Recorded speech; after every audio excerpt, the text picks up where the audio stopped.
This is a transmission from the emergency alert system.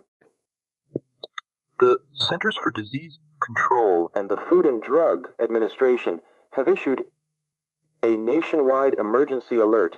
A severe, unidentified toxin has contaminated the commercial supply of carbonated soft drink beverages. All consumption of soda and carbonated drinks must cease immediately. Do not drink any carbonated soft drinks until further notice.